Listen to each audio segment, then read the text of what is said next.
first was introduced to Jenice as a ninth grader at King High School.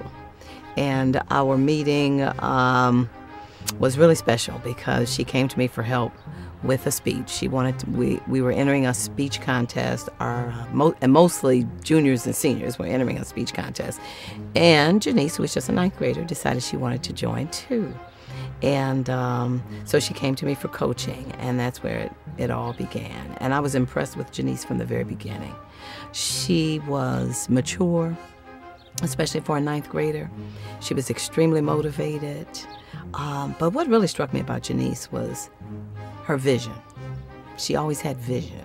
And even as a ninth grader, she sort of had her life mapped out. Okay, at the time I thought it was a bit unrealistic because she told me she wanted to be the first female African-American Supreme Court justice. And I said, oh, that's sweet. You know, that's nice.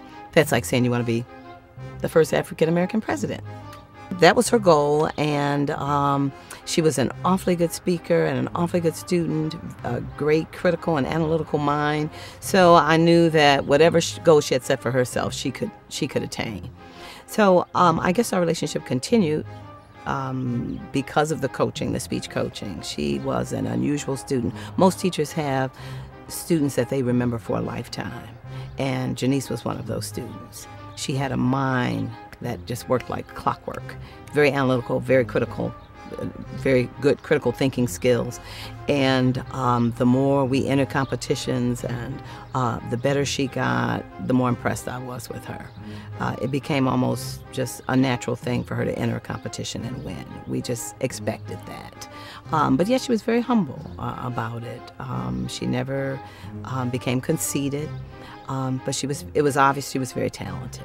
As a speech coach, the most challenging competition that I had ever been exposed to was the American Legion oratorical competition. It was a competition that involved students from across the country, and it really was a high-powered contest. I was even hesitant to involve Jenice, but she really wanted to do it and really felt like she could. So, you know, with that kind of determination, why not? It was a contest that involved students writing a very long speech on some aspect of the Constitution. But the most challenging part was you also, once you presented your prepared speech, you also had to be prepared to speak on any number of other topics regarding various amendments of the Constitution. Well, we got started, and Jenice did a really wonderful job at the local competition and went on to the next level.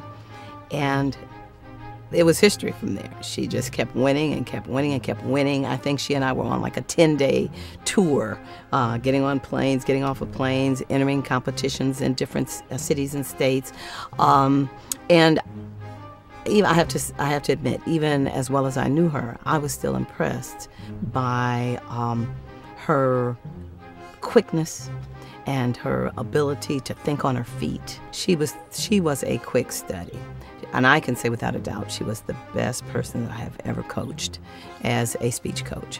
I wasn't at all surprised to learn that she is now running for the Charter Commission. And I can't think of a person who would be more well suited for that job. She's a great writer. She's a brilliant thinker. She has wonderful verbal skills. But more than anything, she's a young lady of integrity. She was well raised. She was born and raised here in the city of Detroit, and just very honest and genuine in that respect. I have no doubt that her skills will be put to excellent use in this capacity. So hopefully everyone will give her a very serious look, because Jenice Mitchell Ford is a candidate not just worthy of your consideration, but of a vote. Once others get to know Jenice, like I know Jenice, they'll be running to get on board with Ford.